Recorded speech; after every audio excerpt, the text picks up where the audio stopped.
Hey guys, Professor Bill, Comic Book University, and just reading Venom #1.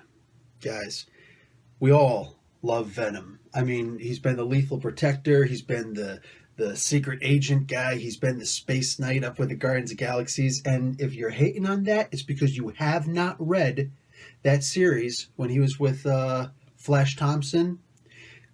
This is where we actually found out the most about the alien species, the Clintar.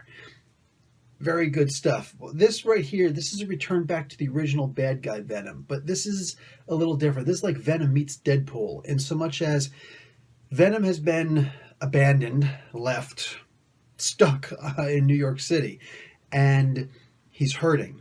And you actually get to hear Venom's thoughts, not Eddie Brock, not Spider-Man, Peter Parker when he was wearing it, not Doc Ock, not anybody else. No, the Venom symbiote itself. You get to hear its thoughts. Now, he's hurting and he needs to grasp onto somebody. He needs that. He's a symbiote. He dies. It dies if it doesn't attach to somebody. Well, we meet Lee. Lee Price is a former Army Ranger, and he's seen some crap over there. He lost his two fingers over here, and he tried to be the good guy, whatever, and just he's seen some stuff, and he's a dedicated psychopath.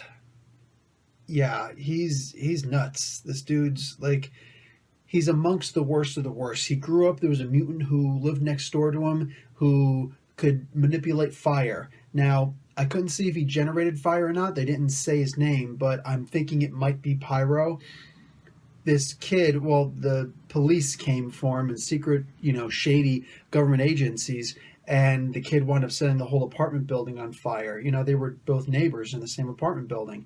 His mother was in there when that happened, so his mother died. His father left him shortly afterwards. He got shuffled around in different, child services places, and life sucked for this guy. And he grew up thinking, if only I had power like these costumes out there, it would be easier to make money. And he literally takes the easy way out. And he goes out, he does this deal working with this guy, his buddy from a long time ago, Tony.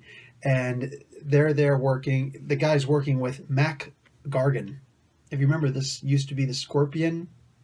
And this also used to be one of the hosts for the Venom symbiote as well, during the Dark Avengers time under Norman Osborn. So here's a known criminal, but without his suit. And they have to go, they're working for somebody. They said some crime lord who's a good-looking female in spandex.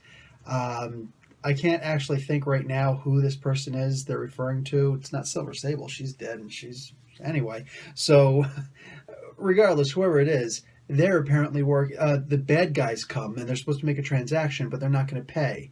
And they're working for Tombstone. I love Tombstone. Like, he's nothing special, but he's just got that look about him. Like, he's not joking around. He was good in the Daredevil comics, and he was okay in the Spider-Man comics. But anyway, so, Lee doesn't bring a gun, and he's thinking he's about to die, but the Venom symbiote comes out, and it winds up bonding with him just as he's about to get all shot up. The symbiote takes those bullets instead and joins with him, and then you get to see this whole world where the Venom symbiote and Lee are talking in their minds to each other. And Lee's like, what's going on? Oh man, I remember this and this and this. And the Venom symbiote says, oh yeah, my last host, he used to be a soldier also. We did amazing things together. You and I, we could do so much good. And Lee says, shut up. You think you're in control? You're not. I am. And he murders every single person there. He includes his friend. Gargan wasn't there. He was probably a turncoat. Who cares? We'll find out what happens with him.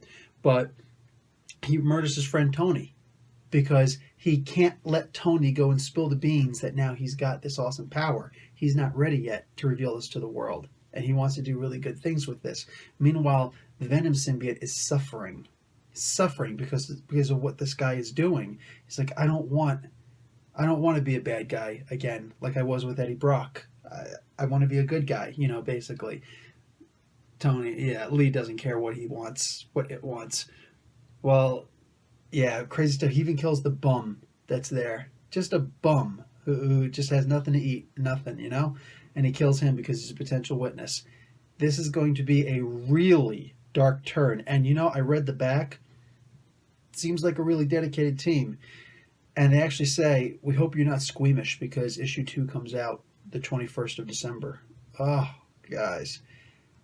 I know that this is going to be one of those issues, one of these series where I'm going to read it and I'm going to feel so bad for the Clintar, the Venom symbiote. I'm going to feel so bad, this poor thing, because I know that we're going to hear all of its cries and everything.